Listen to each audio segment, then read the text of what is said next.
Joining us now, Chris Blackburn, International and Security Affairs expert, Michael Rubin, Senior Fellow, American Enterprise Institute, Puneet Sahni, Sikh activist, Manjeev Puri, a former Indian diplomat, R.P. Singh, spokesperson of the BJP. Namaste and thank you very much, gentlemen, for your time and for joining us here on this edition of The Right Stand.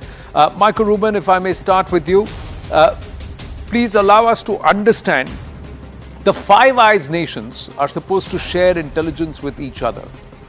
How is it that it is on these Five Eyes nations that all of the Khalistani activity, all of this activity which is secessionist in nature, challenging Bharat's sovereignty, has been going on for quite a while?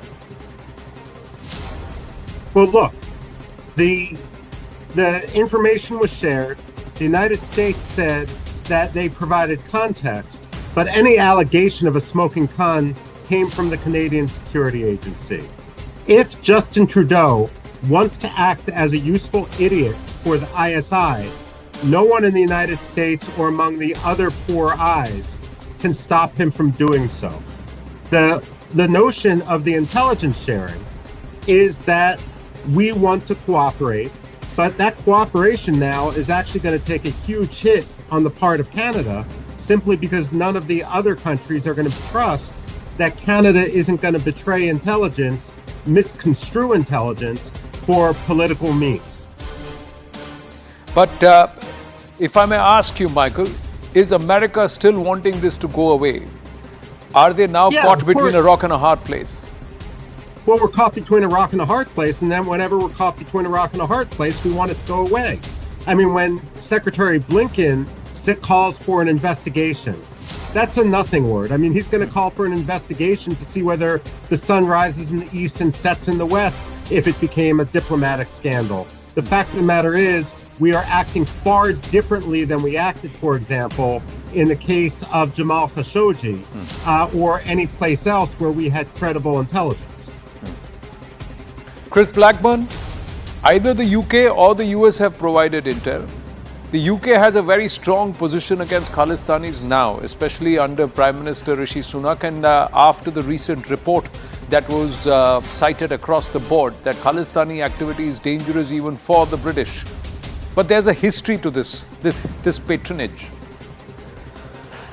Yeah, thank you for having me. Yeah, I agree. I think Canada is out of the Five Eyes sort of coalition.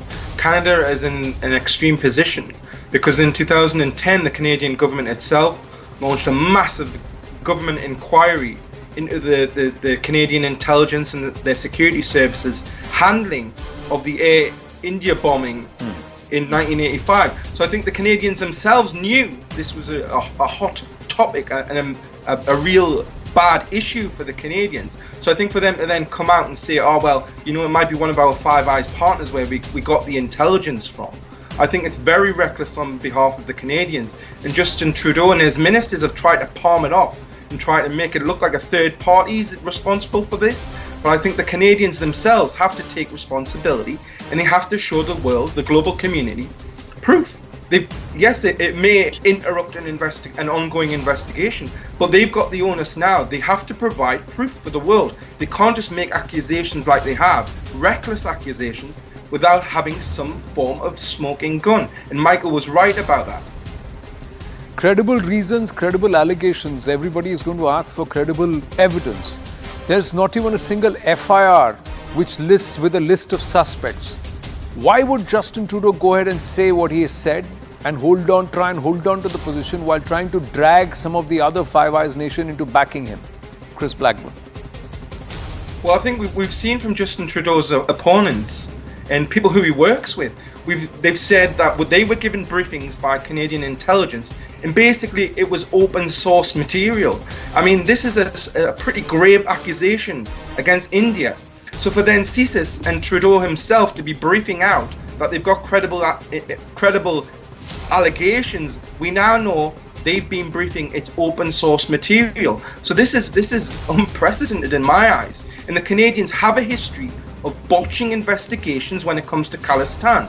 And I think we know from Trudeau's former foreign policy advisor, Omar Aziz, he basically said, we dragged our feet when it came to Khalistan because Justin Trudeau made the calculation that it could potentially affect the Sikh vote in Canada. Now that, to me, is the biggest bombshell that's come out of any investigation so far.